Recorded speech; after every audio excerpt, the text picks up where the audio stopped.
Right. So today we're diving into a story, a deep dive here, Oh, yeah.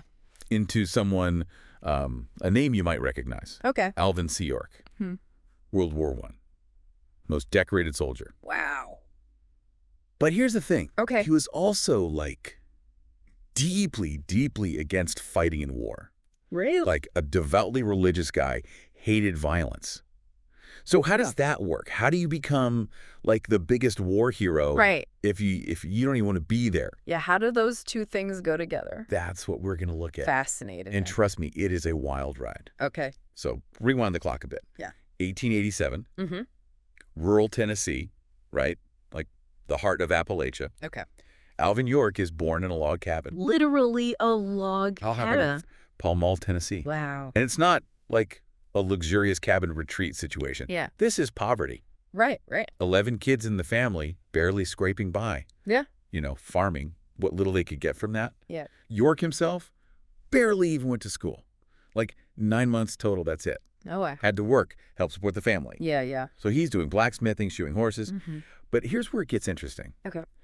To help put food on the table, York became, like, incredibly good at hunting. Oh. Yeah. And not just for, like, fun, Yeah. right? This was survival. Right. That honed his skill with a rifle, his patience, understanding the land. Yeah. Like, those weren't just hobbies. That was ingrained in him. Right. And those instincts, those would become very important later on. I bet. Fast forward a bit, World War I breaks out. 1917, the U.S. joins in. Okay. And York, like tons of young guys, gets his draft notice. Mm-hmm. But for him, this wasn't just, duty calls. You know, this was way more complicated. How so? See, a few years before, York had, like, a total life change. Okay. Being super religious, joined the Church of Christ in Christian Union, Mm-hmm. very against violence, like pacifist group, So going to war. complete opposite of his beliefs. Right. Yeah. Yeah. Talk about inner turmoil, right? Totally. On one hand, there's a world war. Everyone's saying it's your duty, got to go fight. Mm-hmm. But then, like, his whole belief system is saying, thou shalt not kill. Wow. How do you even begin to deal with that? And, you know, York doesn't just go quietly. He appeals the draft multiple times. He tries to get out of it. Tries to explain, look, this is my situation, my religion. Right. This wasn't about dodging the draft. It was about, like, staying true to what he believed, even when the whole world was telling him to do the opposite. Yeah, I get it. Now, you'd think that's the end, right? Mm. Conscientious objector, case closed. Sure. Seems like it. But this is Alvin C. York. It's never that simple. Okay. Got to remember the whole picture back then. Mm-hmm. World War I wasn't just any war, right? It was the war to end all wars. Oh, right. Right. Like a holy mission almost. Yeah. Pacifism, it wasn't popular, especially not when your country's sending everyone off to fight. Yeah. That makes sense. Tough situation all around. So instead of, you know, just dismissing him, Yeah. York ends up, like, face-to-face with his commanding officer, Okay. Major Edward Buxton. Buxton. And you'd think, right, tough military guy. Right. Right. War on the horizon. Yeah. He's going to see this as, like, weakness, Totally. insubordination, get this guy out of here. But Buxton, he was different. Oh, He was a devout Christian himself. really? Oh, yeah.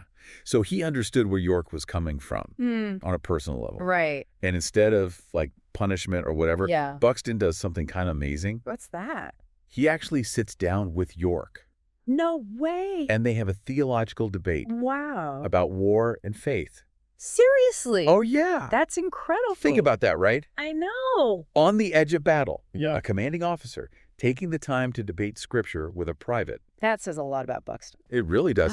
And what's cool is, like, we even know some of what they talked about. Oh, yeah. Yeah, York, he was clinging to those verses about turning the other cheek, Of course, yeah. nonviolence, all that. Makes sense. But Buxton, he countered with Old Testament stuff, Okay. like just wars, defending your home. Right.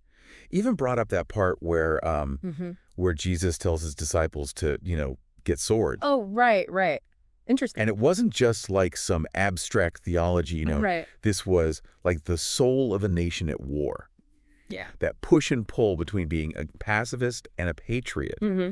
And for York, it's this deeply personal struggle Totally. to make his faith fit with the very real possibility of having to kill. Intense. Now, did Buxton change York's mind completely? I don't know. Did he? Not really, no. Yeah.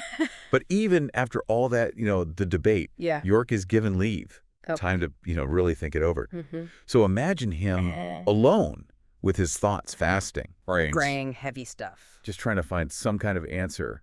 Yeah, with a war hanging over you. Exactly. What happens next? Well, York comes back from leave Okay. and finds himself thrown right into one of the worst battles of the entire war, the Meuse-Argonne offensive. Oh, wow. Talk about a baptism by fire. Seriously. And that was a bad one, right? Oh, incredibly brutal. Yeah. Over a month of fighting, Mm-hmm. more than 1 million American soldiers involved. It was massive. A whole different scale. Yeah. Just a constant, brutal fight for every inch of ground. And York's right in the middle of it. Right in it. Their objective, take Hill 223. Hill 223. Got it. And this is where things go from bad to worse. So they're really up against it now. Mm-hmm. Pinned down, way outnumbered. Yeah. Total annihilation, basically staring them in the face. Intense. The kind of situation that, Yeah. separates the real deal from the talk. Mm-hmm. And this is where York, the quiet religious guy, Yep. who honestly never wanted to be in this mess. Right. He finds himself with no other choice but to fight. Wow. And the thing is, he doesn't even hesitate. Really? Nope. He just taps into, everything he learned Yeah. back in those Tennessee woods. Hunting, surviving. Right. Those instincts. All those years of marksmanship, knowing the land, Yeah. that became his weapon. Totally. What was he using? What kind of rifle? Well, that's actually debated a bit. No way. Yeah, some sources say it was a U.S. Springfield, standard issue. Okay. Others say he'd snuck in his own personal hunting rifle. Interesting. Either way, though, he was up against some serious firepower. Oh, yeah. The Germans didn't mess around. No, these were MG 0815 machine guns. Ah. Yeah. Nicknamed the Devil's Paintbrush. Can you imagine? I can't even imagine. And so York's trying to take out one of these nests. Okay. That's their main objective. Mm-hmm. They got to silence those guns. Of course. And as they're moving, trying to flank it, York and his men, they stumble on something. What? What is it? Over 100 German soldiers. Just chilling there, taking a break. Oh, no. Right. Talk about being in the wrong place. What'd you even do in that situation? Most guys, I think, would panic. Yeah, probably run the other way. But York, he doesn't. Instead, he gets tactical. Tactical. Yeah. See, he knows he can't take them all head on. No way. But he's also, remember, this guy hates violence. Right. Always trying to avoid. So he does something really unexpected. What's that? He targets the last guy, The last guy. the German farthest back, away from the group, Okay. picks him off, and then another and another. Each shot perfectly placed, Wow. So he's creating chaos, basically. disrupting their whole thing. Exactly. And amidst all this, the gunfire's crazy. Oh, I bet. York's shouting at the Germans, What? What's he saying? telling them to surrender. No way. He's giving them a chance. Yeah. Can you imagine, in the middle of a firefight, this guy's begging them to just give up? That is, wow. And here's the craziest part. It worked. Get out. By the end of it all, Alvin C. York, the guy who never wanted to hurt a fly, Right. he'd captured 132 German soldiers. 132. You're kidding? Single-handedly. No. Not killed, captured. That's unbelievable. That's like almost a mythical story. It really is. Yeah. And not just like a random feat either. What do you mean? Silencing those machine guns, capturing all those guys. Right. It completely broke the German line in that whole area. Wow. Directly helped the Allies win the Meuse-Argonne offensive. So this conscientious objector, Became a war hero. it's unbelievable. Yeah.